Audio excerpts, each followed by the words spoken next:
Ayan guys, tinanggal ko na yung ano natin dito. Talagang ano na siya guys, nasira yung ano, roots niya. So, ayan, tinanggal na natin. Hindi talaga magtatagal yung mga ano, plants, yung mga prutas sa ano, pots guys. Okay, bale. Nag-ano naman siya na, nambrutas naman siya noong ano, 2 years ago. Tapos, ano, parang 2 years lang siya na ano, nag-fruits. Tapos wala na guys. Pero dahil siguro dito sa ano, sa disyerto nga dito sa atin guys, oh. Hindi pwede yung ano. Ewan ko lang guys. Iba talaga yung panahon this year. Tingnan mo, ito rin. Siguro sa tubig din yun. Iba yung tubig namin dito guys. Kasi nakikita ko doon sa cooler, yung sa AC, sa cooler namin, hindi maganda yung tubig. Kailangan talagang i-filter. Alangan naman i-filter pa natin to, ano? Ano lang naman tong garden natin. Parang exercise lang natin guys. Papawis tayo, ganun. So, di bale, natikman naman natin yung mga prutas ng mga to. Ito rin yung figs natin, dalawang ano lang, 2 years lang siya namunga guys. Once a year namunga to noong last time na. Kung konti lang naman, patikim-tikim lang tayo guys. Masarap kasi sa ano, sa mata na may halaman, ano. Dibale. Ayan. Lilipat ko yung mga ano dito. Patay na rin yun siguro yung ano natin, yung kamuti natin. Hindi ko muna tatanggalin kasi binibigay ko kay Chika yung ano, yung ano, yung dahon niya. So hayaan ko muna siya dyan. Tinatakpan ko kasi pag ano, pinuputol ko yung leaves niya, tapos pinapakain ko kay Chika. Hayaan muna natin siya dyan. Ito lang ang ano, okay sila dito sa disyerto guys. So, hindi ako nagtanim ng ano ngayon, ng anong tawag nito, yung chard. Ilalagay ko sana last month, kaso naalangan ako guys, baka hindi ko maasikaso yung time natin, ano, medyo busy na. Okay, paramihin ko na lang siguro itong ano natin,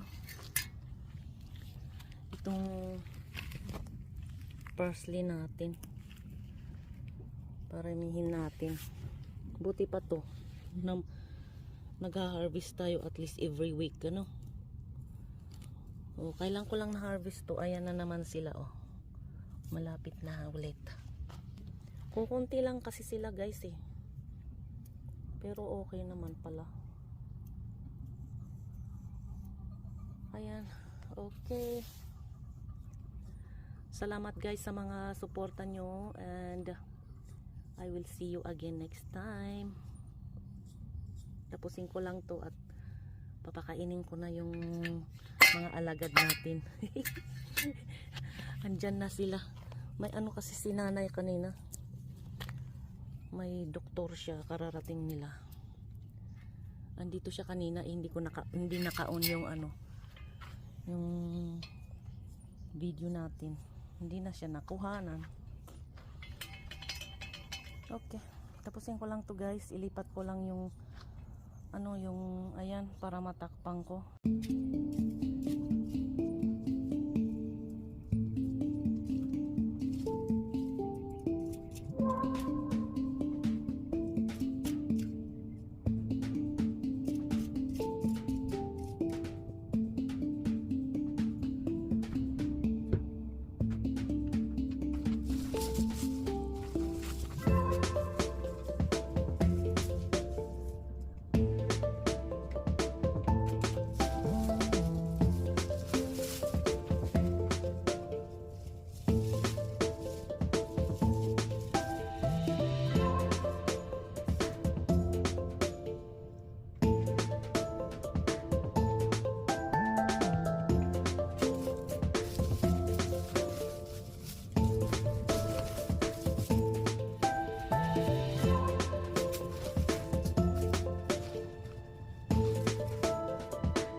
Ayan, tapos na guys. Tapos na tayo. At least malinis na ano. Ay nako. Malinis-linis na yung garden natin. Ayan, o diba? Malinis na sila. Ayan, ilagay natin lahat yung mga ano dito. Mga mayroon pang ano purpose. Yung kamu-kamuti natin. Bibigay natin kay Chika kasi yan eh, di ba? Oh. Okay, tapos na tayo guys. I will see you again next video. Bye! Ingat kayo lagi.